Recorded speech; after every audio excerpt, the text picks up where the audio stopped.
नमस्कार दोस्तों, स्वागत है आप सभी का फिर से एक बार एम टू सक्सेस 98 हमारा यूट्यूब प्लेटफॉर्म पर। दोस्तों, आज मीडियाबल इंडिया का दिल्ली सल्तनत पीरियड चल रहा है, जो कि थर्ड डायनेस्टी कंटिन्यू होगा तुगलक डायनेस्टी की। तुगलक डायनेस्टी लगभग इंडिया को 94 ईयर्स तक रूल किए थे और दिल्ली पे अपना दबदबा जमाए रखे थे। पहले दो क्लासेस में हमने देखा था स्लेव डायनेस्टी और खिलजी डायनेस्टी का कुछ इंपोर्टेंट रूलर्स, कुछ इंपोर्टेंट मोनूमेंट्स और कुछ एडमिनिस्ट्रेटिव लॉस के बारे में, जिनसे उनका शुरुआत कैसे हुआ था जाने और उनका पतन एंड कैसे हुआ था हम जान चुके। तो उसी तरह आज के सेशन में आपको देखने के लिए मिलेगा तुगलक डायनेस्टी का इवॉल्व कैसे हुआ था और तुगलक डायनेस्टी का एंड कैसे हुआ था। उनके बीच में उनका कुछ administrative important loss, important monuments, important Kings और इंपोर्टेंट उनका टाइम पीरियड कैसे शुरुआत हुआ था देखेंगे। तो चलिए बिना देरी के आज का क्लास स्टार्ट करते हैं। आशा करूंगा आप सभी ये सेशन एंड तक देखेंगे। एंड तक देखने से आप सभी को बहुत ही इन्फॉर्मेशन मिल जाएगा, जो कि आपके एग्जाम पॉइंट ऑफ व्यू से, एग्जाम पर्सपेक्टिव से बहुत ही इंपॉर्टेंट रोल प्ले करने वाला है। और क्लास के अंदर ही मैं आपको बोल सकता हूँ कि एग्जाम से पहले कैसे आप प्रिपेयर कर सकते हो, कैसे एग्जाम में आपको क्वेश्चन पूछता है। तो दोस्तों, आपके सामने मैं इंडिया मैप रखा हूँ, जो कि 1320 से लेकर 1414 टाइम पीरियड का था।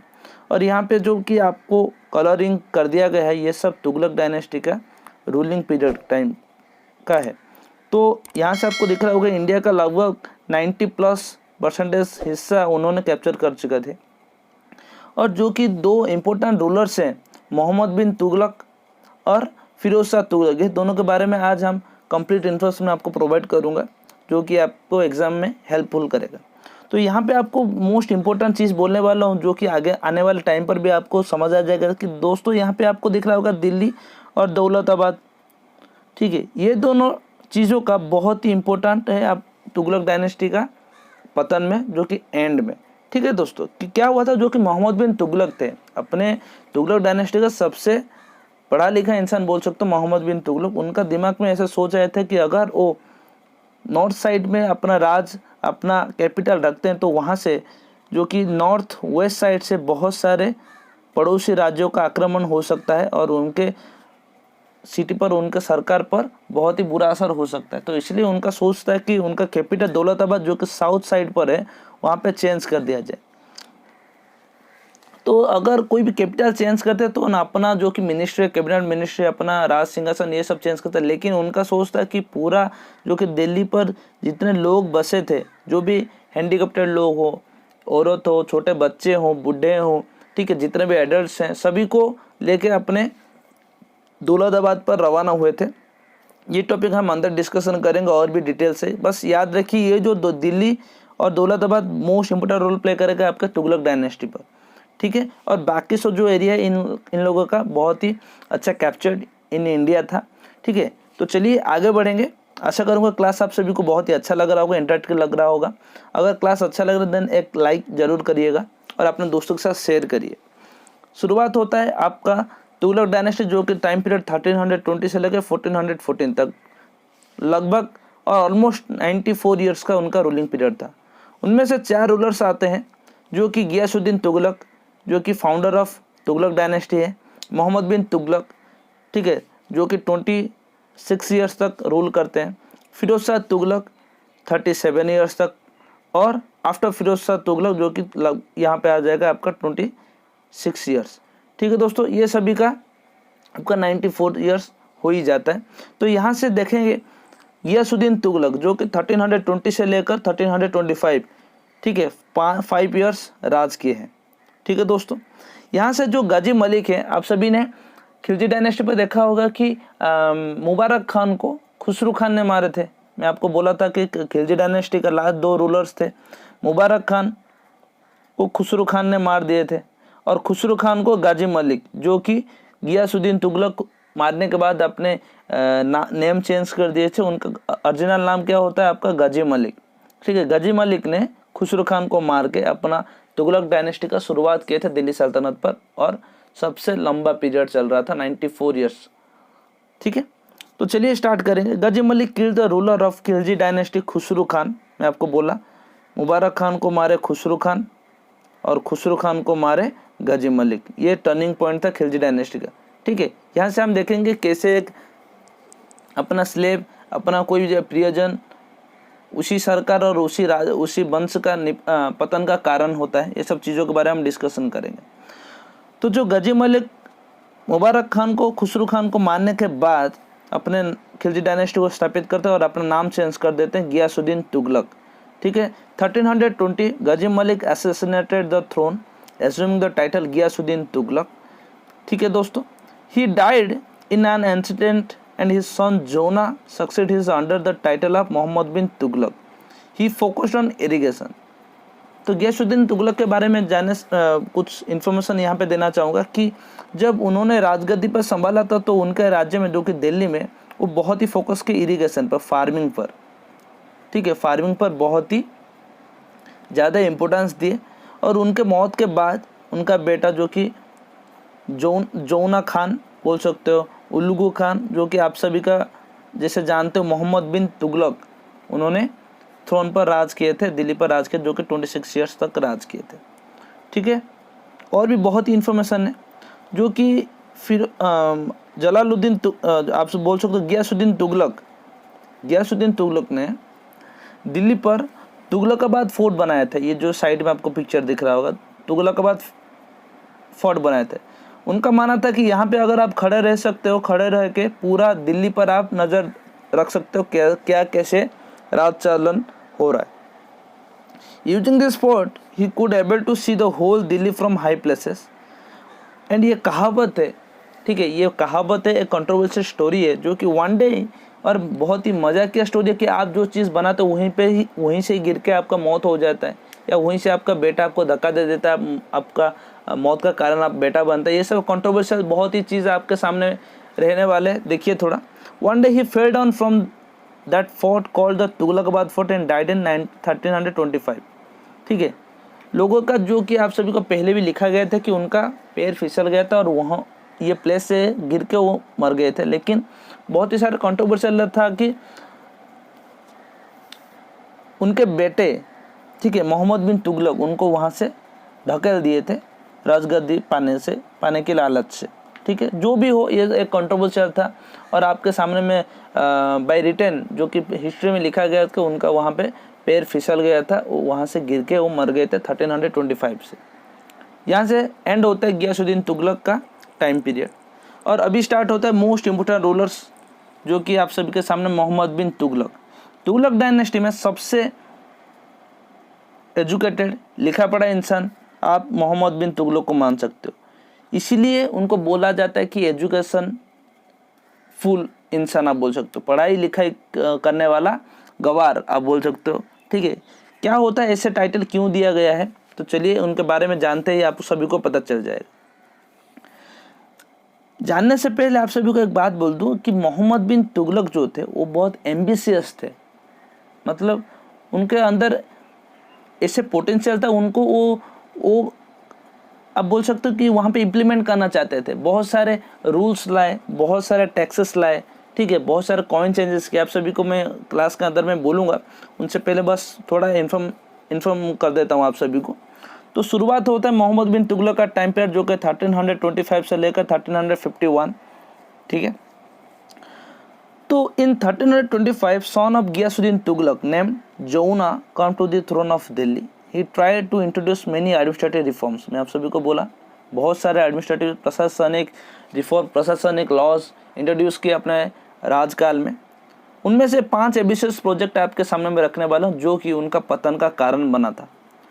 ठीक है, ऐसे 5 एम्बिशियस प्रोजेक्ट जो कि उनका ही राज्य में पतन का कारण बना था। पहले आ जाता है 1326 टैक्सेशन इन दोआब। आप सभी को पूरा कंप्लीट इन्फॉर्मेशन आपको प्रोवाइड करूंगा एक्सप्लेन करके, लेकिन थोड़ा एक्स्ट्रा इन्फॉर्मेशन आपको दे देता हूं कि 1325 मतलब जब 1325 में उनका राजाभिषेक हुआ था, उसके अगले साल ही 1326 में टैक्सेस इन दोआब। दोआब मतलब आप सभी ने इंडिया मैप अगर है आप सभी को, नॉर्थ साइड से जो भी नदियां आते हैं, गंगा और यमुना का जो मिलन स्थल होता है वो चीज़ को दोआब बोलते हैं।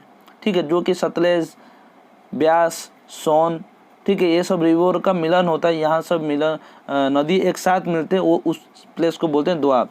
ठीक है, टैक्सेस ऑन दोआब मतलब जब भूखमरी था अपने राज्य में, जो भी कोई भी इरिगेशन नहीं हो रहा था, वह उस टाइम पे उन्होंने टैक्स बढ़ा दिए थे।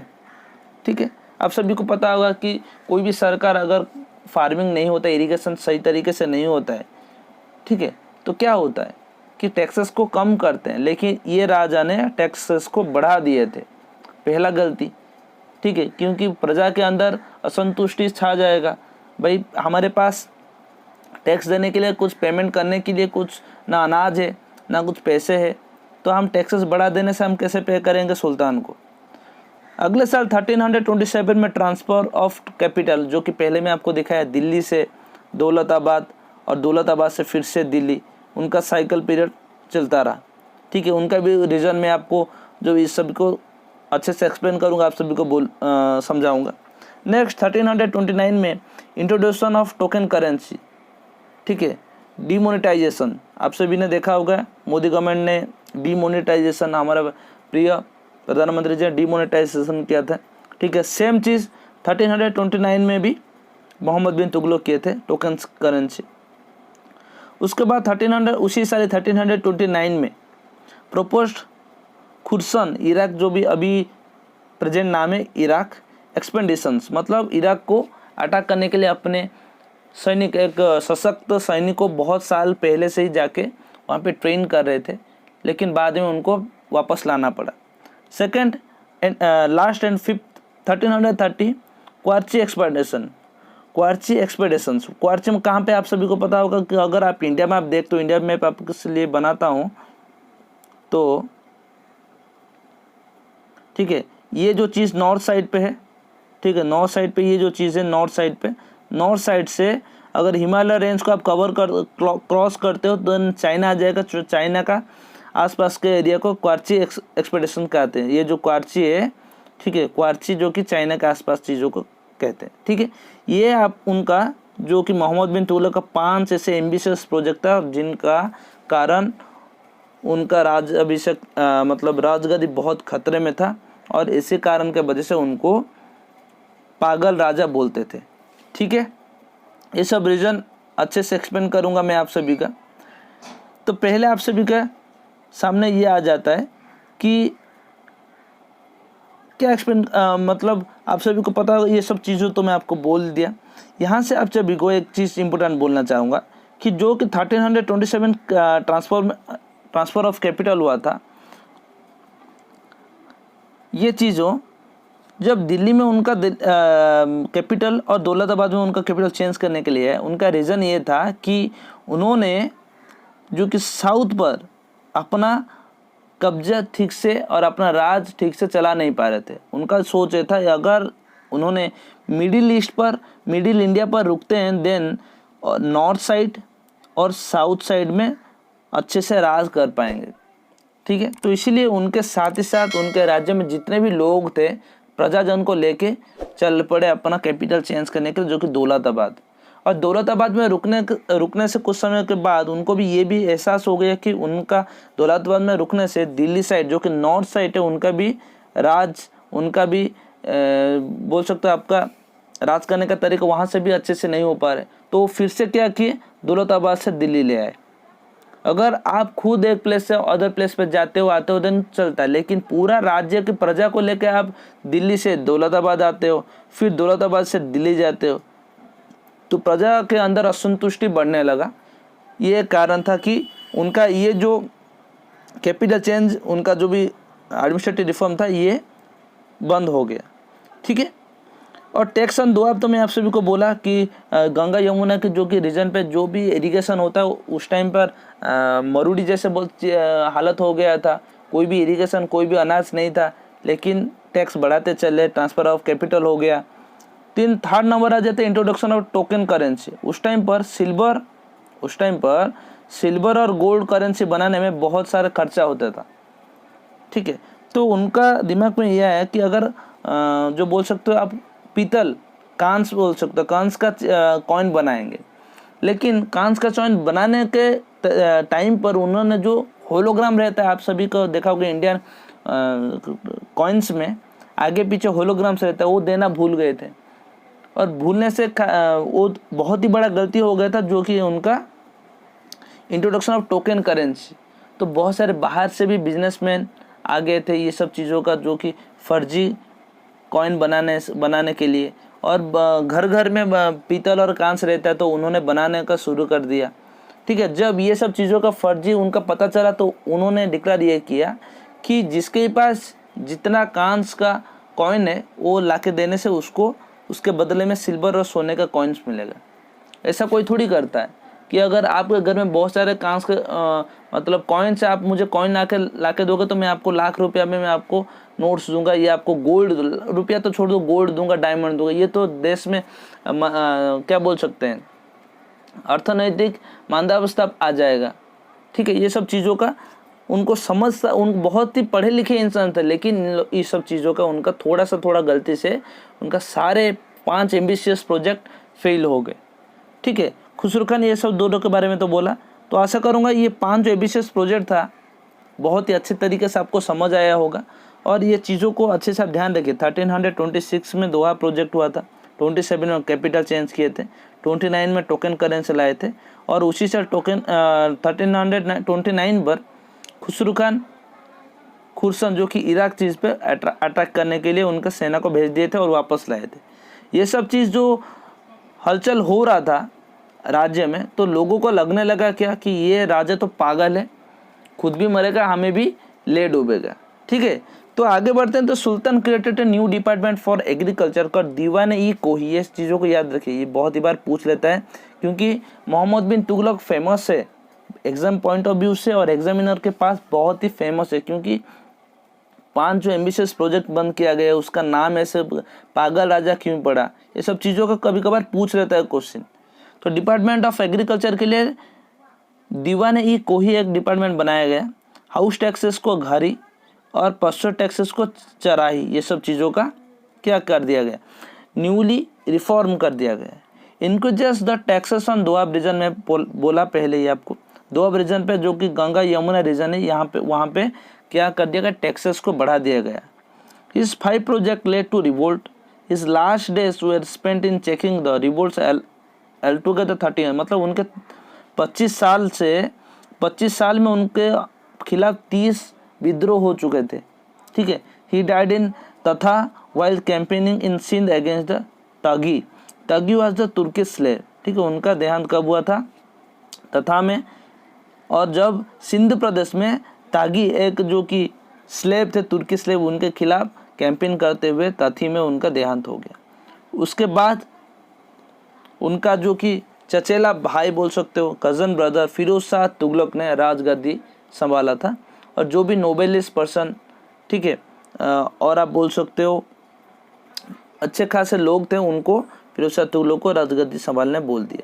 उनका टाइम पीरियड स्टार्ट होता है 1351 से लेकर 1388 तक। ही was the longest ruler of Tughlaq dynasty. Tughlaq dynasty, Tughlaq वंश दिल्ली सल्तनत का सबसे लंबा शासन करने वाला पीरियड था, टाइमिंग था, जो कि 94 ईयर्स। और तुगलक डायनेस्टी में फिरोज शाह तुगलक सबसे लंबा शासन करने वाले सुल्तान थे। He was the longest ruler of Tughlaq dynasty. He was the cousin of Muhammad bin Tughlaq. After his death, the noble and theologian of the court selected Firoz Shah Tughlaq as the next sultan. Muhammad bin Tughlaq के मरने के बाद नोबलिस्ट और theologist ने फिरोज शाह तुगलक को अपने भाई के प्लेस, मतलब भाई के मरने के बाद राजगद्दी संभालने उनको बोल दिया गया। ठीक है, और अभी चलते हैं फिरोज शाह तुगलक के बारे में कुछ इंटरेस्टिंग टॉपिक्स है, उस सब चीज़ों को जानते हैं।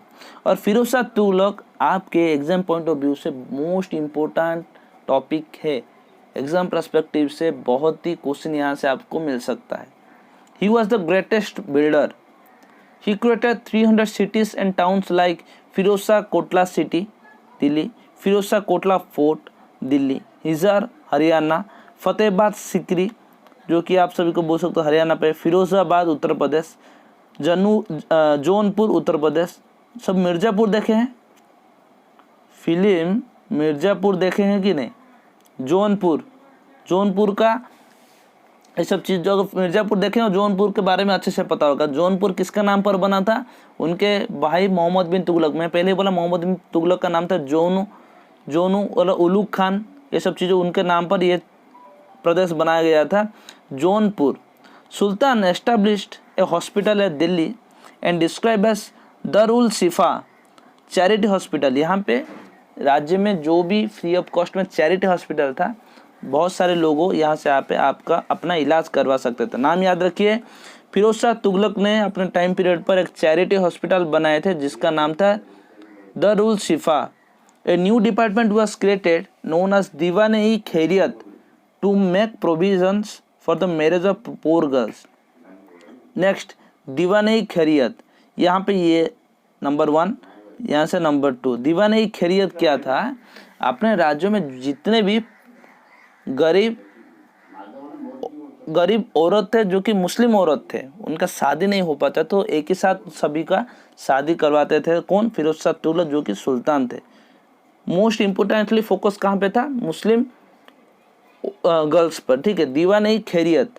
और उसके बाद दीवान-ए बंगदम, दीवान-ए बंगदम जो कि एम्प्लॉयमेंट ब्यूरो, ठीक है, एम्प्लॉयमेंट ब्यूरो अभी। और ये हिस्ट्री में, इंडिया के इतिहास में एक ऐसा सुल्तान था जो अपने पास 1,80,000 स्लेब रखा था, सबसे ज़्यादा स्लेब, ठीक है। अभी के ज़माने पर जो कि नौकरी पाते थे उन सभी को बोलते डिपार्टमेंट, एसएससी का डिपार्टमेंट हो गया, रेलवे का डिपार्टमेंट हो गया। एसएससी में क्लर्क्स हैं, पियोन्स है, ठीक है, हाई पोस्ट रैंकिंग्स से भी है। उसी हिसाब से रेलवे में ये सब पोस्ट नाम कर दिया गया, लेकिन उस टाइम पर कोई पोस्ट नहीं था।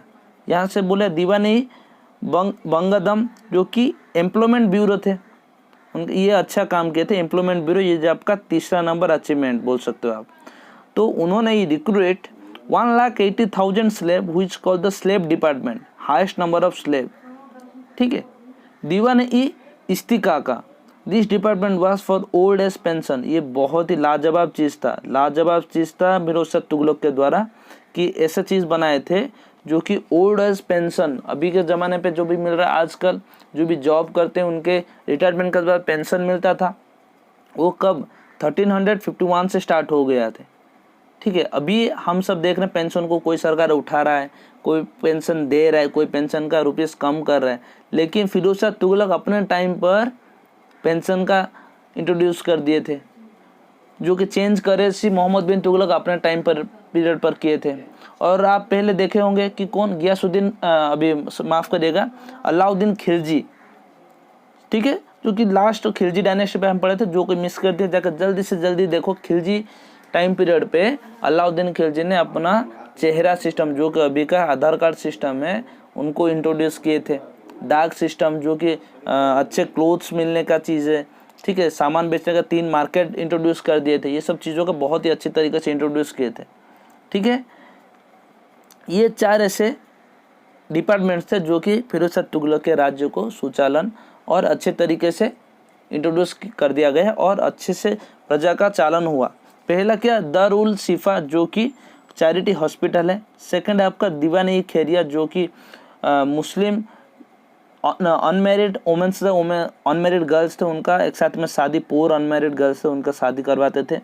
दीवान-ए जो कि एम्प्लॉयमेंट ब्यूरो था, ठीक है, और दीवान-ए इस्तिकाका जो कि department of old age pension था। ये चारों चीज़ों को आप अच्छे से याद रखना पड़ेगा, बहुत ही इंपॉर्टेंट रोल प्ले करके आपके एग्जाम में, ठीक है। And next he established 5 channels, longest channel जो कि सतलज टू होशी म्यांमार में अभी पड़ता है, ठीक है। ये सब चीज़ों का आप सभी को बहुत ही ध्यान रखना पड़ेगा। अब टैक्सेस के ऊपर आते हैं, ठीक है। इनका तो अचीवमेंट्स देखिए, बहुत ही अच्छे अच्छे डिपार्टमेंट बनाए। अभी देखते हैं टैक्सेस, राज कैसे टैक्सेस डालते थे। ही टूक 10% ऑफ इरिगेशन टैक्स, जो कि खेती होता था उसका 10% सुल्तान को जाता था। He formed a new system of taxation according to Quran, Muslim थे, मुस्लिम का होली बुक जो बोल सकते हैं आप कुरान के हिसाब से उन्होंने 4 टैक्स को इंट्रोड्यूस किया था। क्या था वो टैक्सेस? जिजिया टैक्स नंबर 1, जक्ता, कर्जा और comes tax. 4 kind of taxes sanctioned by the Quran were imposed. These taxes were jizya tax, zakat tax, kharaj tax, khams tax. तो कोई अगर मेरा छोटा भाई बहन बोल सकता है कि जिजिया टैक्स कहाँ पे हम पढ़े थे, यहाँ से आपका क्वेश्चन आ जाएगा कि जिजिया टैक्स कहाँ पे हम पढ़े थे। जिजिया टैक्स पहले इंट्रोड्यूस हुआ था स्लेव डायनेस्टी में कुतुबुद्दीन ऐबक के द्वारा, जिन्होंने जिजिया टैक्स में ब्राह्मण, वोमेन, औरत और चिल्ड्रन को इंक्लूड नहीं किए थे। बाकी लोगों के ऊपर जिजिया टैक्स लगता था। ठीक है, याद रखिए पहले दिल्ली सल्तनत में jizya tax Qutbuddin Aibak, slave dynasty के फाउंडर बोल सकते हो, कुतुबुद्दीन ऐबक ने इंट्रोड्यूस किया था, इम्प्लीमेंट किया था कुरान के द्वारा। और जिजिया टैक्स ब्राह्मण, वोमेन और चिल्ड्रन को, ये तीनों कैटेगरी को इम्प्लीमेंट नहीं होता था। बाकी प्लेसेस पे जो कि एडल्ट थे उन सभी चीज़ों पे जिजिया टैक्स लागू होता था। लेकिन उसके बाद फिरोज शाह तुगलक ने जिजिया टैक्स सब पर लगा दिए। ठीक है, जिजिया टैक्स सब पर लगा दिए। ब्राह्मण को अभी लगता था, वुमेन्स को, चिल्ड्रन को, जो कि आप बोल सकते हो कि नॉन मुस्लिम जो भी है वो जिजिया टैक्स दे लगा। ये एक तरह का आप बोल सकते हो रिलीजियस पर्पस में हुआ था। अगर आप कोई भी गरीब आदमी अगर आप जिजिया टैक्स देते हो, आपके पास उतना धन दौलत नहीं है, आपके पास उतना इरिगेशन फील्ड रेवेन्यू नहीं है, तो आप क्या करोगे? अल्टीमेटली हिंदू से या आपका कोई भी धर्म होगा आप अल्टीमेटली चेंज हो जाओगे मुस्लिम पर। तो उनका ये भी एक मकसद था कि अपना जो कि रिलीजियस है उसको बढ़ाए और जिजिया टैक्स लगा। अल्टीमेटली आप टैक्स दोगे नहीं तो रिलीजन चेंज करोगे। उन किस्म का बहुत ही अच्छे पॉलिटिक्स खेले थे। ठीक है, यहाँ पे तो ऑलरेडी एक्सप्लेन कर दिया गया है। Jizya tax non Muslim tax बोल सकते हो आप। Brahman were also included in jizya tax. लेकिन जो कि कुतुबुद्दीन ऐबक के टाइम पर 1206 में जो कि कुतुबुद्दीन ऐबक ने राज किए थे, उनके टाइम पर जिजिया टैक्स ब्राह्मण, वुमेन और चिल्ड्रन पर नहीं लागू होता था। जागता टैक्स 2% ऑफ टैक्स प्रॉपर्टी, आपका जितना भी प्रॉपर्टीज है उसका 2% का टैक्स आप सुल्तान को दोगे। करस tax, land tax which was equal to 1/10 of the produce of the land. Land का जितना भी प्रोड्यूस होगा 1% आप अपने सुल्तान को दोगे। कम्स टैक्स, ठीक है, खमस टैक्स जो कि 1/5 of the booty capture during war. अगर कोई भी वार में जितना भी आप सेना जाता है और उस चीज़ को वार को सक्सेसफुली हैंडल और ओवरकम करके आते हैं, वहाँ से जितना भी टैक्स मिलेगा वो अगर 5% से 1% आप सुल्तान को दोगे और बाकी 4% अपने सोल्जर्स के अंदर डिस्ट्रीब्यूट कर दिया जाएगा। यहाँ पे और एक क्वेश्चन है कि ये जो 1/1 हिस्सा 5 भाग से 1 भाग सुल्तान को जाता था और 4 भाग सोल्जर्स को जाता था। यहाँ ये इंट्रोडक्शन भी पहले हुआ था। किसके टाइम पर?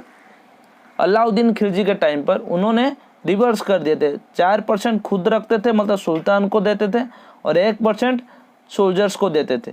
ठीक है, ये सब चीज़ों का बहुत ही इंपॉर्टेंस रोल प्ले करेगा आपके एग्जाम में। ये सब देखिए, जिजिया टैक्स पहले भी इंट्रोड्यूस हुआ था कुतुबुद्दीन ऐबक के द्वारा। ठीक है, फिर से री इम्प्लीमेंट हुआ फिरोज शाह तुगलक के द्वारा, और अकबर द ग्रेट उनके द्वारा हटाया गया, और फिर से औरंगजेब के द्वारा इम्प्लीमेंट किया गया। ठीक है, तो 2 बार इम्प्लीमेंट किया गया और 3 बार इम्प्लीमेंट किया गया और 1 बार हटाया गया। पहले स्लेव डायनेस्टी के द्वारा implement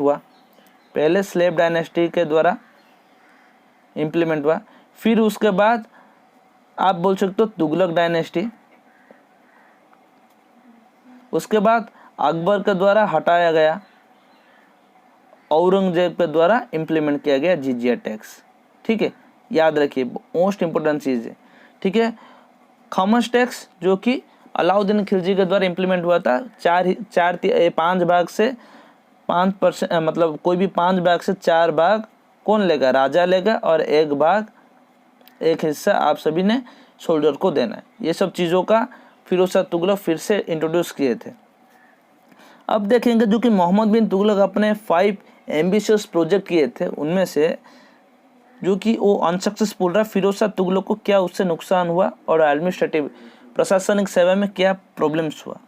he check the revolts and try to please the nobles, जो कि अपने भाई के द्वारा जो कि 5 एम्बिशियस प्रोजेक्ट किया गया था, उनमें से बहुत सारे नोबेल्स और थियोलॉजिशियंस बहुत ही रूठे पड़े थे, उनको खुश किया गया, उनके अच्छे सेवा, अच्छे क्या बोल सकते हो चीज़ों। He check the revolts and try to please the nobles, उनका अच्छा से ध्यान रखा गया। He focus on those area which could be easily administrative from the centre. अपने भाई के तरह उन्होंने बहुत सारे प्लेसेस को नहीं देखे, वो कैपिटल अपने पॉइंट दिल्ली पर रखे और वहाँ से जितना एरियाज को आप देख सकते हो, सुचालन कर सकते हो, एडमिनिस्ट्रेटिव प्रशासनिक सेवा दे सकते हो, उतने ही प्लेसेस को अपने नज़र के द्वारा रखें। तो तभी पता चलेगा कि जो फिरोज शाह तुगलक के टाइम पर साउथ के एरिया पर बहुत सारे क्या कोई भी लगाव उतना नहीं था। Then he therefore no attempt to reassert his authority over south India and Deccan. ठीक है, ये सब चीज़ों का आप ध्यान रखना। He declared that whenever a noble died, ठीक है, ये चीज़ आप बोल सकते हो, क्या बोल सकते हो, हेरिडिटी इन हिज थ्रोनशिप आप बोल सकते हो। ही declared that whenever a Nobel died, his son should be allowed to succeed to his position, including his Ikta. If he had no sons, then his son-in-law Jamai, and in his absence, his slave was succeed. मतलब अपने cabinet ministry में कोई भी अगर Nobel मर जाता है, then उसके प्लेस पे उसका बेटा, अगर बेटा नहीं होता उसका दामाद, और दामाद नहीं होता तो उसका स्लेव। अगर दामाद कहीं कोई भी कारण से एब्सेंट रहता है तो उसका स्लेव आके ज्वाइन कर सकता है।